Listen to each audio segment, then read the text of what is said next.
My name is Natalie, and this is the story of how I almost lost myself and how I finally took my life back.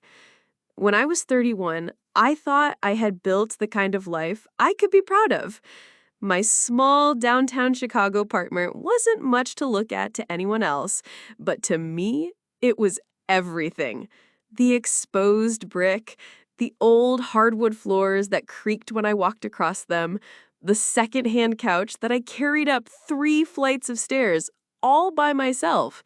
It wasn't just an apartment, it was proof.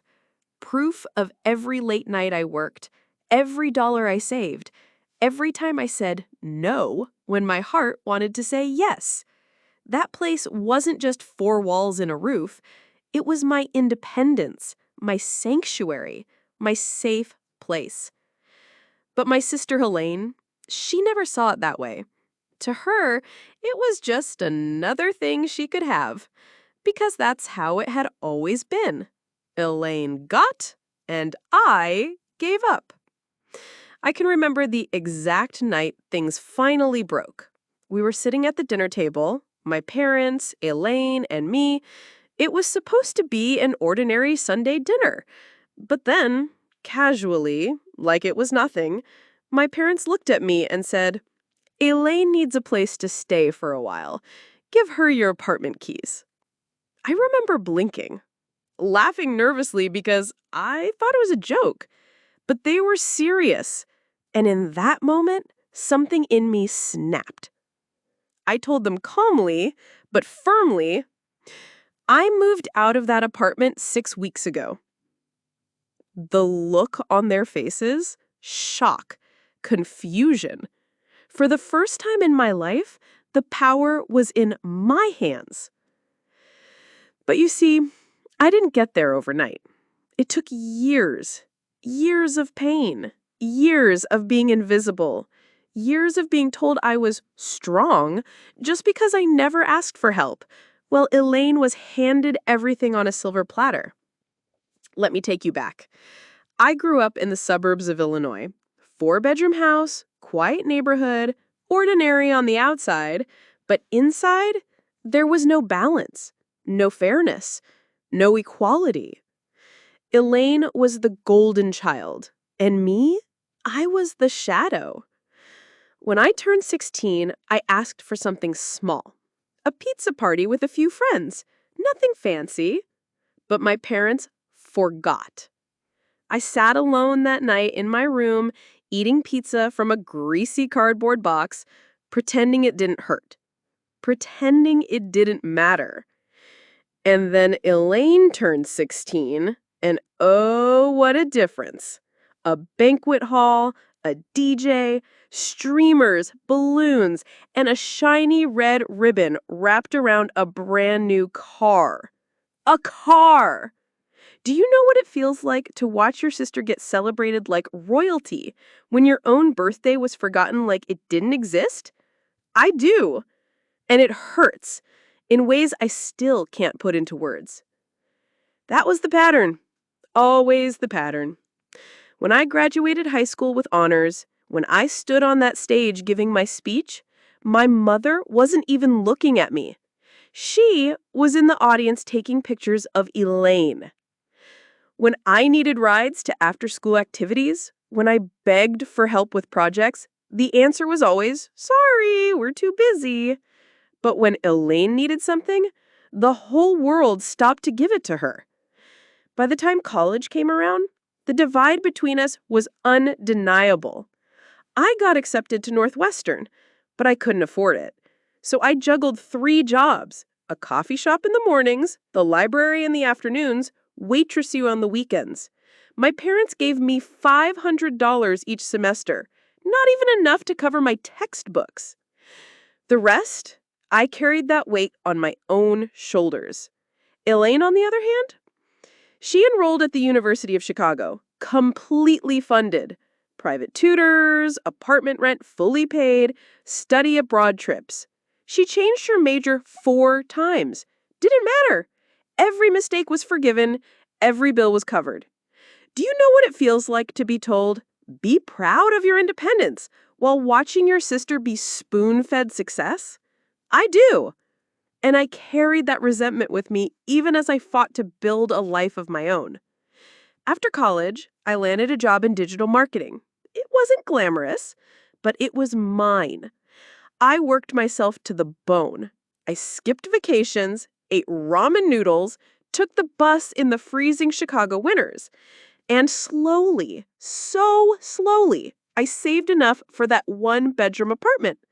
That place was my castle. It was freedom. It was proof that I could do it, that I wasn't worthless, that I could stand on my own 2 feet. But then came Thomas. 2 years of my life wasted. I thought he was my future. I thought he was my partner. And then one night, over dinner, he dropped a bomb. He was moving to Seattle for a new job.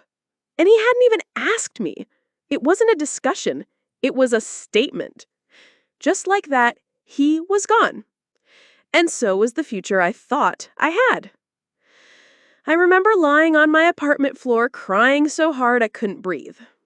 And then realizing I had to get up because no one else was going to carry me. That was the day I decided I would never again let anyone take my power away. But family has a way of testing your boundaries. And Elaine, she was the worst of them all. It started with small comments. This apartment is too big for just one person. You don't even use half this space. Then little things went missing. A sweater, a pair of earrings, a bottle of perfume. I didn't want to believe she would do that. But then she started letting herself in, telling the doorman she was my sister, throwing parties while I was away, leaving wine stains on my carpet. The breaking point? Coming home from a work trip, walking into my sanctuary and finding it destroyed.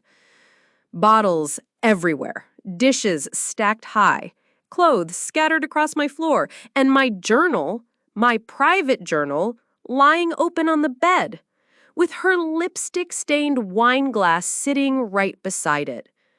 She had read my words, my secrets, the pieces of me I had never shared with anyone. Do you know what that feels like?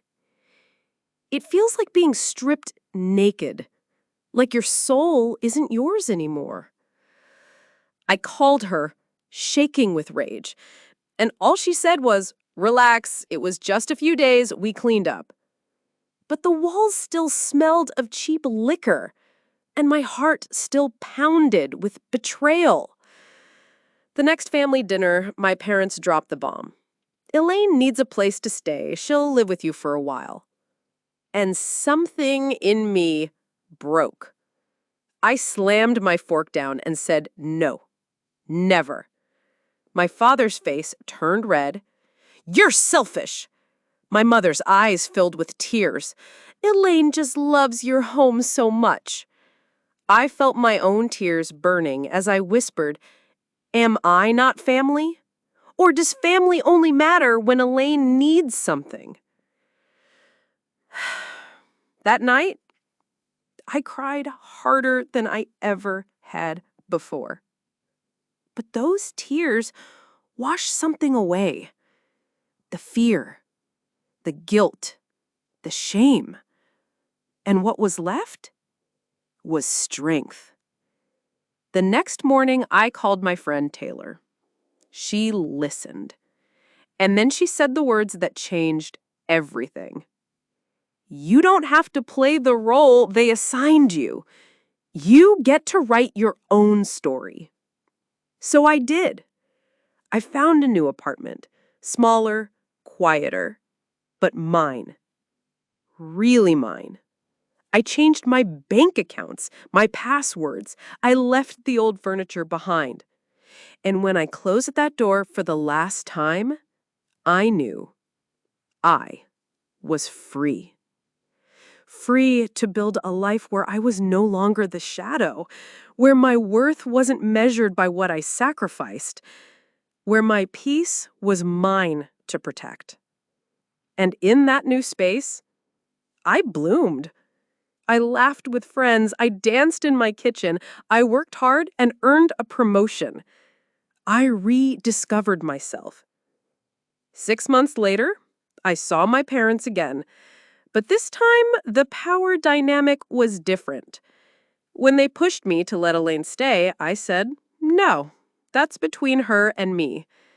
And for the first time, they didn't argue. Elaine eventually sought therapy, and months later, she offered me a real apology. One that felt honest. One that opened the door for us to rebuild. And maybe we will. Slowly. On my terms. But the truth is, I don't need her approval anymore. I don't need their validation. Because I have something far more powerful. I have myself. And sometimes the greatest act of love you can show your family is refusing to lose yourself for them. Setting boundaries isn't selfish. It's survival. It's self-respect. It's strength. So if you're listening to this and you've ever been called selfish for protecting your peace, remember this. You are not selfish. You are strong. And your life is worth defending. This is my story. And this is how I finally took my life back.